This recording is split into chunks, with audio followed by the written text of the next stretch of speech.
एक गांव में भगवती नाम की एक विधवा अपनी 4 साल की बेटी ईशानी के साथ रहती थी। भगवती गांव के दूसरे लोगों के घर जाकर उनके कपड़े इस्त्री करा करती थी और उस काम से मिले पैसों से अपनी बेटी और घर को संभालती थी।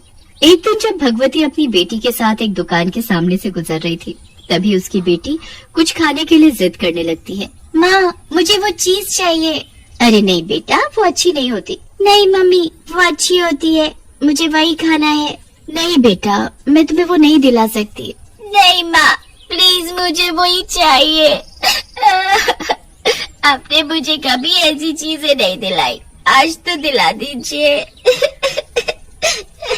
बेटा, मेरे पास इतने पैसे नहीं है जो तुम्हें ये चीजें दिला सकूं मेरी बच्ची। मुझे माफ कर दे मेरी बच्ची। भगवती इस बात से बहुत उदास हो जाती है और इशिता के साथ अपने घर चली जाती है। एक दिन भगवती अपनी बेटी के साथ रात को टहलने के लिए सड़क पर निकल पड़ी। अरे वाह माँ, मुझे यहाँ बहुत अच्छा लग रहा है।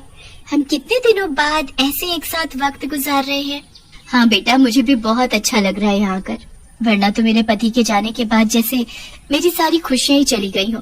अरे माँ देखो, यहाँ तो ठंडी हवाएं चल रही हैं। हाँ बेटा, मुझे बहुत खुशी हो रही है तुम्हें खुश देखकर।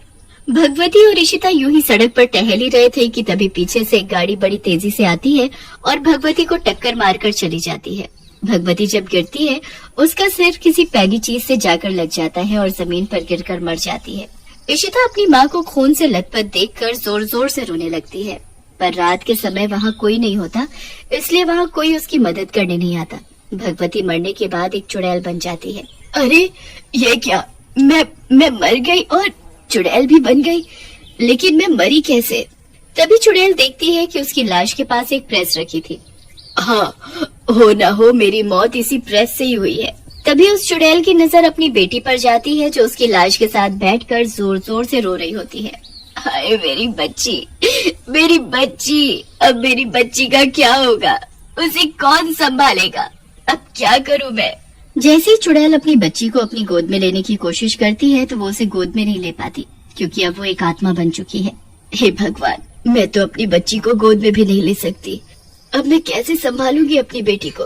तभी चुड़ैल के पास दूसरी चुड़ैल उसे रोते हुए देख कर आती है। अरे तुम यहाँ खड़ी रो क्यों रही हो? क्या हुआ है? मेरी टक्कर किसी गाड़ी से हो गई थी और एक प्रेस से मेरा सर लग गया और मैं मर गई। अब मेरी बेटी को कौन संभालेगा? मेरी बेटी यहाँ रो रही है और मैं उसे गोद में भी नहीं ले सकती। वैसे आप कौन है? मैं चुड़ैलों की दुनिया की चुड़ैल रानी हूँ और अब मैं तुम्हें लेने आई हूँ। तुम्हें मेरे साथ चलना होगा चुड़ैल की दुनिया में। नहीं नहीं, मैं वहाँ हरगिज नहीं जाऊंगी। मेरी बच्ची यहाँ अकेली मेरी लाश के पास बैठकर रो रही है।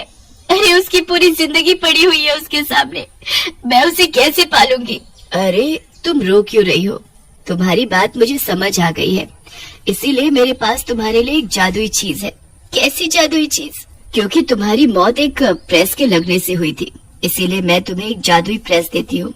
इससे तुम जब किसी के कपड़े प्रेस करोगी तो ना तो उन पर से उनकी सिलवटें मिटेंगी, बल्कि वो कपड़े बिल्कुल नए जैसे हो जाएंगे। इससे तुम्हारी आमदनी भी दुगनी हो जाएगी और तुम अपनी बच्ची का ख्याल भी रख पाओगी। आपकी इस जादुई प्रेस के लिए बहुत बहुत शुक्रिया, पर मैं कैसे लोगों के घर जाकर अब प्रेस करने का काम कर सकती हूँ, क्योंकि मैं तो चुड़ैल बन चुकी हूँ। अगर लोगों ने मुझे इस रूप में देख लिया तो वो बहुत डर जाएंगे और आमदनी तो क्या, मैं तो अपनी बच्ची को उस गांव में ही नहीं रख पाऊंगी और तो और मेरी बेटी भी मुझे ऐसे देखकर डर जाएगी। हाँ, तुम्हारी ये भी बात सही है, और मैं तुम्हें एक वरदान देती हूँ कि तुम सुबह 5 से लेकर शाम के 7 बजे तक एक इंसानी रूप में ही रहोगी, जैसे तुम पहले दिखती थी बिल्कुल वैसे ही। ऐसे तुम लोगों के घर जाकर काम भी कर पाओगी और ऐसे तुम्हारी बच्ची भी नहीं डरेगी तुमसे और तुम उसे अपनी गोद में भी उठा सकती हो। अरे वाह, आपका बहुत बहुत शुक्रिया, मैं आपकी बहुत शुक्रगुजार हूँ चुड़ैल रानी। अरे मेरा तो फर्ज ही है सभी चुड़ैलों की मदद करना। तभी वो चुड़ैल रानी चुड़ैल के हाथ में जादुई प्रेस थमाकर वहाँ से गायब हो जाती है। अरे वाह, अब मैं अपनी बच्ची को पाल पाऊंगी। तभी उसकी बेटी उसका डरावना चेहरा देखकर जोर जोर से रोने लगती है। अरे मेरी बच्ची, ये मैं हूँ तेरी माँ, तू अपनी माँ से तुम मेरी माँ नहीं हो सकती, तुम चुड़ैल हो चुड़ैल। नहीं मेरी बच्ची, मैं ही तुम्हारी माँ हूँ। मैं मर गई थी ना, इसलिए मैं चुड़ैल बन गई हूँ। तभी इशिता चुप हो जाती है। माँ, तुम सच में मेरी माँ हो? तभी चुड़ैल इशिता को अपने गले में लॉकेट दिखाती है। देखो मेरी बच्ची, यही वो लॉकेट है जो तुमने मुझे अपने हाथों से पहनाया था। हाँ, ये तो वही लॉकेट है। तुम तो सच में मेरी माँ हो। और फिर वो दोनों एक दूसरे को गले लगा लेते हैं। सुबह के 5 बजते ही चुड़ैल अपने इंसानी रूप में आ जाती है। अब तो मैं अपने इंसानी रूप में आ गई हूँ, अब मैं काम करने जाऊंगी। चुड़ैल अपने काम के लिए निकल जाती है। जब चुड़ैल अपनी जादुई प्रेस से लोगों के कपड़े प्रेस करती है तो लोग खुशी से उसे दुगनी रकम देते हैं। एक दिन किसी ने चुड़ैल से पूछा, अरे भगवती जी, आपके पास नई नवेली प्रेस कहाँ से आ गई? कल तक तो आपके पास आपको अपनी बच्ची को स्कूल भेजने तक के पैसे नहीं थे। हाँ, वो कुछ आमदनी बचा कर रखी थी, उसी से लेकर आई हूँ ये नई प्रेस। अरे पर आपकी ये प्रेस बिल्कुल जादुई है, मेरी कुर्ती बिल्कुल नई हो गई। अरे सब टेक्नोलॉजी है, टेक्नोलॉजी। अरे भगवती जी, वो टेक्नोलॉजी होता है, आप अंग्रेजी ना बोला करें। सारा बखेड़ा कर देती हैं। अरे तुम चुप रहो, बड़ी आई मुझे बताने वाली। तुम्हारी कुर्ती प्रेस हो गई ना? लाओ दो मेरे पैसे। हाँ हाँ, ये लो अपने पैसे। चुड़ैल 7 बजे के बाद जल्दी से अपने घर चली जाती है और फिर से अपने डरावने चुड़ैल रूप में आ जाती है। चुड़ैल के पास अब इतनी आमदनी इकट्ठा हो चुकी थी कि वो अपनी बेटी इशिता को स्कूल भेज सके। अब इशिता रोज अपने स्कूल जाया करती थी और वो पढ़ाई लिखाई में भी बहुत अच्छी थी। ऐसा सब कुछ कई साल तक चला और अब इशिता भी 15 साल की हो चुकी थी। एक दिन एक चोर की नजर चुड़ैल की जादुई प्रेस पर पड़ जाती है। अरे वाह, ये तो बड़ी सही प्रेस है। अगर इसको बेच के आऊंगा तो बहुत सही पैसे मिलेंगे। इसको तो आज रात को ही गायब करूंगा। जब रात को चुड़ैल अपने घर में अपनी बेटी को सुलाने के बाद सो रही होती है, तभी वो चोर उसके घर आ टपकता है। अरे वाह, घर तक तो पहुंच गया हूँ। अब मैं जरा वो प्रेस चुरा लूं। चोर जब चुपके से घर में प्रेस ढूंढ रहा होता है, तभी गलती से उससे कुछ सामान गिर जाता है। आवाज सुनकर चुड़ैल उठ जाती है। अरे कौन है, कौन है यहाँ? चोर जैसी चुड़ैल को देखता है तो वो बहुत डर जाता है। अरे चुड़ैल, चुड़ैल, अब मैं पूरे गांव को बताऊंगा कि हमारे गांव में एक चुड़ैल रह रही है। अच्छा, कैसे बताएगा तू? मैं तुझे बताने ही नहीं दूंगी, मैं तुझे मार दूंगी। तभी चुड़ैल अपनी जादुई प्रेस उठाती है और चोर को जलाकर मार देती है और उसकी जली हुई लाश को गांव में फेंक आती है। जब सुबह सब लोग चोर की लाश को देखते हैं तो बहुत डर जाते हैं। अरे ये तो उस चोर की लाश है जो एक दिन मेरे घर में चोरी करने आया था और मैंने इसे रंगे हाथों पकड़ लिया था। हाँ, अरे हाँ, ये तो वही है।